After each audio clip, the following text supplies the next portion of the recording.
Hi, I'm Amy Stasiewicz, and welcome to The Minutes.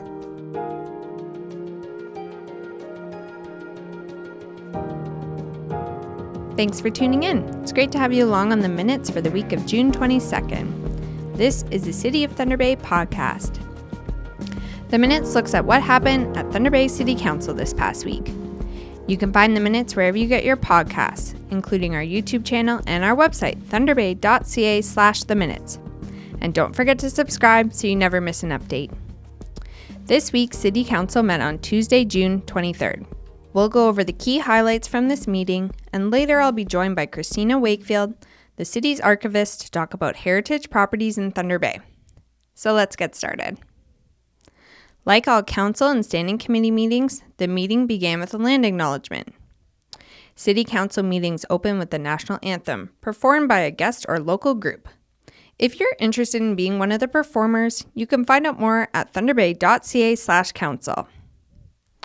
First up was a presentation on updates from the District of Thunder Bay Social Services Administration Board. Next up was the consent agenda items. Nothing was removed for discussion, and all consent agenda items were approved by council. Next was a closed session. There were governance agreements with Thunder Bay Hydro and Synergy North, as well as multiple board appointments for the Accessibility Advisory Committee, the Heritage Advisory Committee, the CEDC, and the Thunder Bay Committee Foundation Board of Trustees. All board appointments were approved by council. Okay, now on to the reports of administration. The first report is about a request from Syncor Contracting and DiRigario Developments. They want what's called a part lot control exemption, which is really just a way to split up land that's already part of an approved subdivision. Instead of going through extra steps, this lets them divide 3 existing blocks into 17 individual townhouse lots. This would happen in the Parkdale area at Weiler Boulevard and Muskrat Drive, where services like roads, water, and sewer are already in place. City staff are recommending approval, with a 5-year time limit to get everything finalized.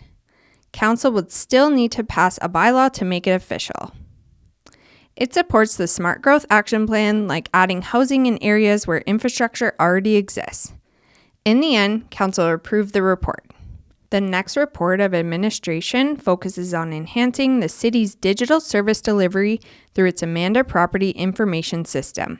The report recommends that Council approve the negotiation method of procurement to purchase implementation services and licensing directly from the sole provider of the Amanda system.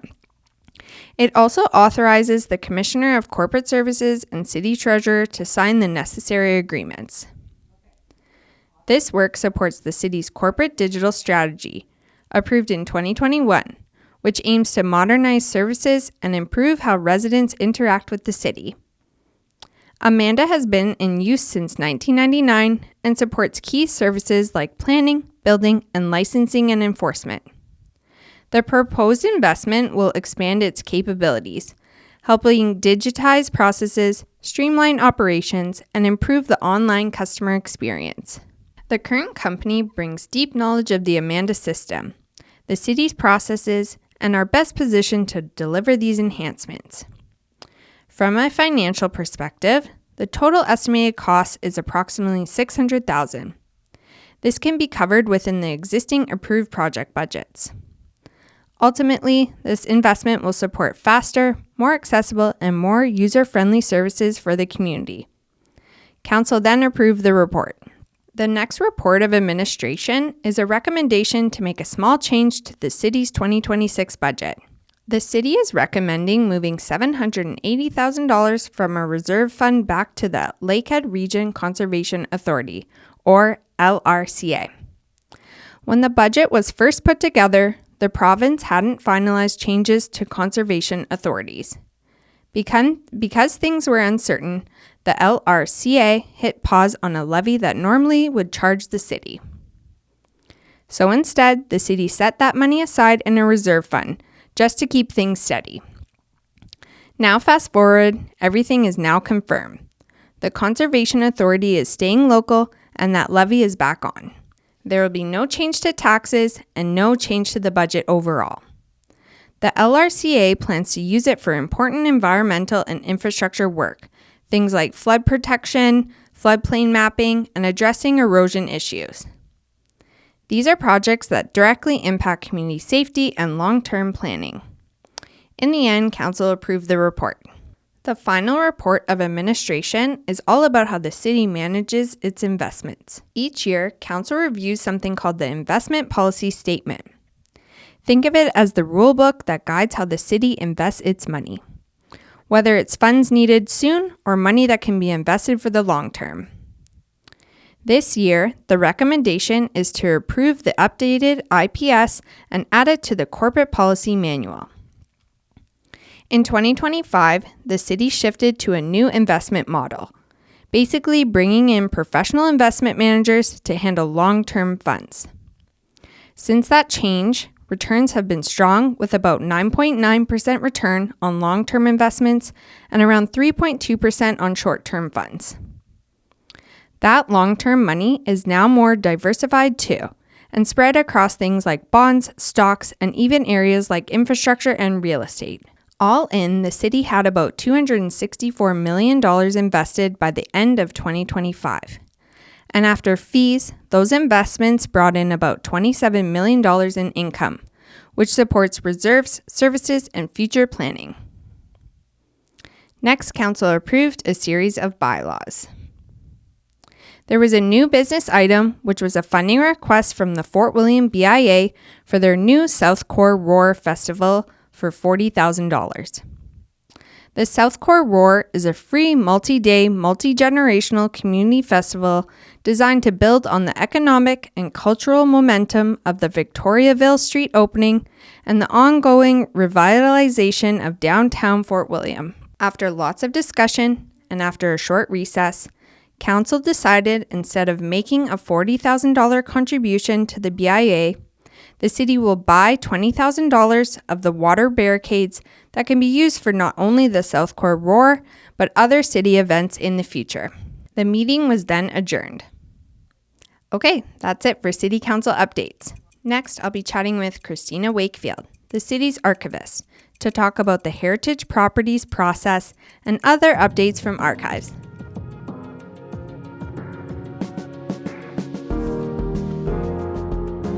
This week at City Council, 5 heritage property designations were approved. To help us understand what that means and how the process works, I'm joined by the city's archivist, Christina Wakefield.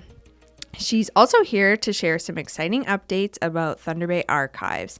Hey, Christina, thanks for joining me today. Hello.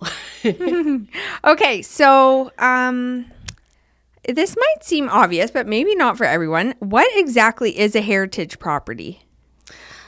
So a heritage property that the city has a heritage register, and we have 2 different kinds of properties on that heritage register.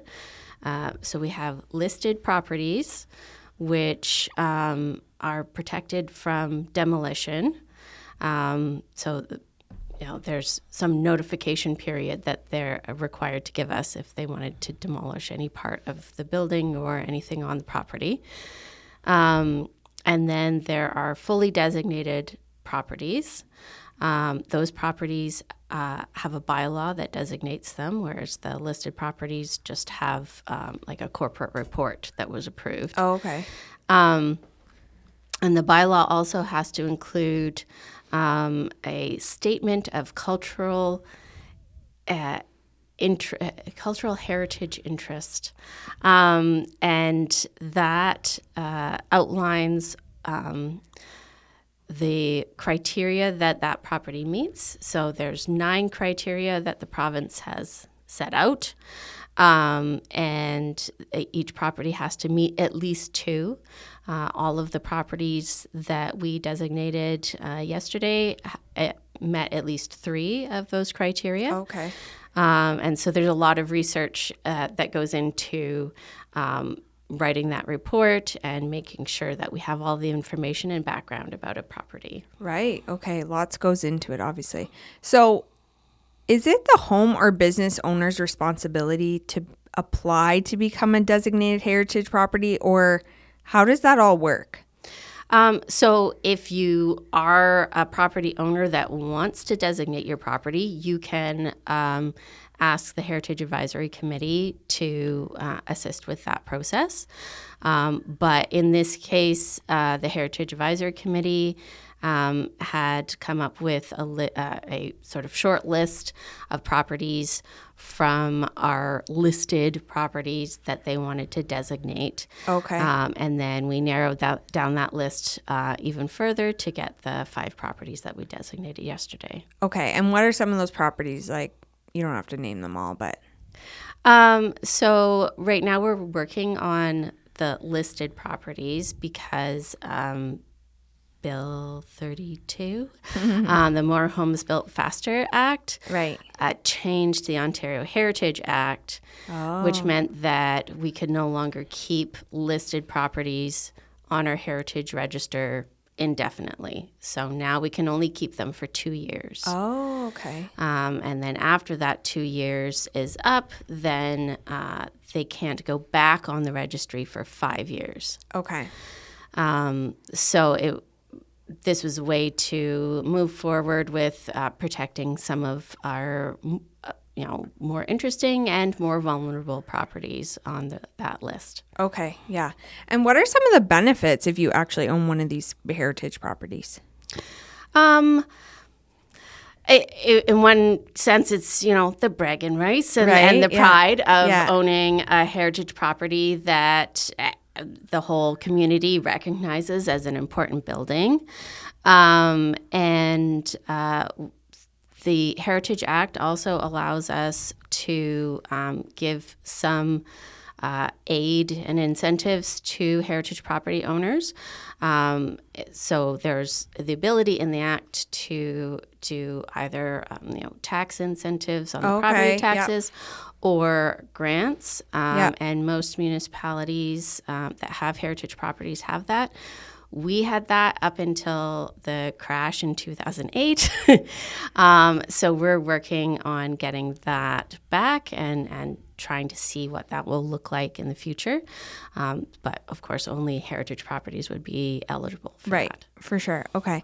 And so say, I know one of them is it's the Courthouse Hotel, right? Yeah. And so say one of these businesses or homeowners wants to do a renovation. How does that all work? So alongside the building permit, they would also have to get a heritage permit. Okay. So depending on what that is, sometimes we can, like if it was a small thing, sometimes we can triage that just within administration. Yeah.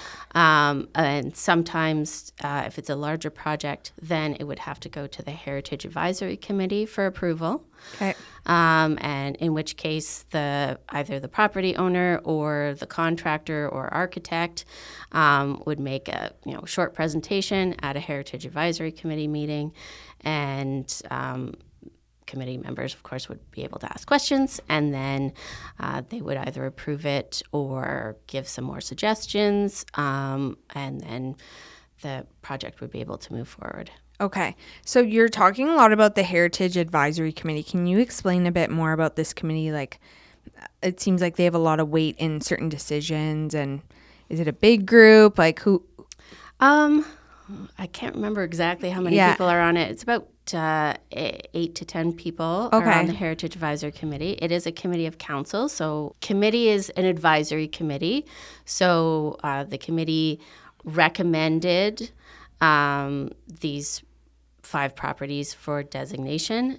They forward that recommendation on to council, and it's up to council to decide if they will accept that recommendation or not. Okay. And so when we issue a heritage permit, the council approves them by approving the Heritage Committee minutes. Okay.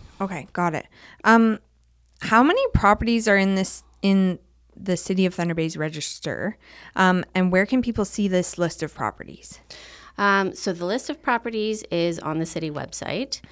There are 26 plus the 5 we did last night, of properties that are individually designated. And then there are 6 62 plus properties in the Heritage Conservation District that around Waverly Park. Oh. And so the Heritage Conservation District sort of blanket designates any property that falls within that area. Okay. There are a few vacant properties there that we are currently seeing being sold for development. Yeah. So there may be a few more properties going forward that are in the that Heritage Conservation District. Right. And is this something that's reviewed like every once a year or? Once a property is designated, it remains designated. Right. And so in terms of like moving forward with designations, we're looking at trying to raise the budget for the committee so that we can get a few more properties designated every year. Yeah. Property owners can go and get the research done themselves as well. A few groups have decided that they have enough people that they're going to go out and do some research. So it kind of depends on, the interest of the public and the sort of funds that we have as a committee as to how many we're going to designate. So the last property that we designated was in 2022, and that was Vickers Park. Oh, okay. And then just moving forward with this project took a while, and so we were finally able to designate 5 properties. And then we have the budget for 2 more properties. So our consultants that we hired are starting the research on those properties right now. Okay, awesome. Okay, let's switch things up a bit and chat about what else you have going on at Archives. The Harry Kirk Archives and Record Center has undergone a major expansion over the last few months. Can you tell us a bit more of what's being added to this new space that's on Vickers Street? Yeah, so we're adding a 4,200 square foot addition. So our back parking lot doesn't exist anymore. Yeah. And the new addition will have a reading room, a classroom or meeting room, a room for us to process records so people aren't doing that at their desks, and room for a large format scanner. And we're hoping with the large format scanner that we would be able to sort of rent time on that so that the other institutions and the community would be able to scan large, delicate things, because most of the large format scanners, you have to feed it through a roller, which, of course, you can't do with a large piece of art. Right. Yeah. So, we're really interested in that. And then the main reason for the expansion was more archival storage space. So we will have archival storage for the next 40 years. Yeah. I did a little tour with you, and I can't wait to see it done. Yeah. And when are you hoping it will be done? It was supposed to be, the original dates was like the end of May. Yeah. But of course, winter happened. Yeah. And so we're probably looking at end of July, sort of middle of August. Yeah. But the shelving for the archival storage probably won't arrive until the middle of the fall sometime. Right, yeah. But we'll be able to get back into our building and use our new offices. And we're very excited that we actually got windows in the building. So that is very exciting. It's very exciting. Yeah. I was just going to say, what are you most excited about with this renovation project besides the windows? Probably the larger storage area. I think that's going to be really great. And also the possibility of the large format scanner, because I've been wanting that for a long time. So. Oh, for sure. Yeah. Okay. So just for archives in general, how can people like contribute or find things? They can go, they can book an appointment with your team, or So right now we're closed to the public. Okay. But people can access the archives by emailing us. So archives@thunderbay.ca. Okay. Also, our catalog or database is online, so you can access that from the City Archives page on the city website. Okay. And that online database will give you access to all of the materials that we have, and then once you identify what you're looking for, then you can email and ask for a copy or ask for more information about it. Right. And you also have a really awesome Flickr page. Yes, we have a lot of our photographs are on our Flickr page, and we have a summer student right now who keeps on adding more photographs to the Flickr page. Yeah. So yes, it's growing all the time, Yeah. and there's some really neat stuff there. Yeah, no, I love looking through it. It's super interesting. Okay, and any other information that maybe we didn't cover today that you want to share or chat about? We are still accepting submissions for the Women's History Month exhibit. So if you have a woman that has contributed to our community, or a Thunder Bay woman who has contributed sort of on the national or international stage, and you want to write a little biography and send us some photos, that would be great. And you can send those to archives@thunderbay.ca as well. Right, and the deadline's July 1st, and then the exhibit is in what month? So we launched the exhibit in October. Yeah. And we'll have a little launch party for that. Yeah. And we have 2 submissions so far, so we're hoping for a few more to kind of round that out for this year. Yeah, amazing. Okay, so thanks so much to you and your team for keeping Thunder Bay's history alive, and thanks for coming to chat with me today. You're welcome. That's it for this week's episode of The Minutes. A big thank you to Christina Wakefield for joining us. And as always, thanks to you for listening. If you want more information about City Council, agendas, or minutes, visit thunderbay.ca/council.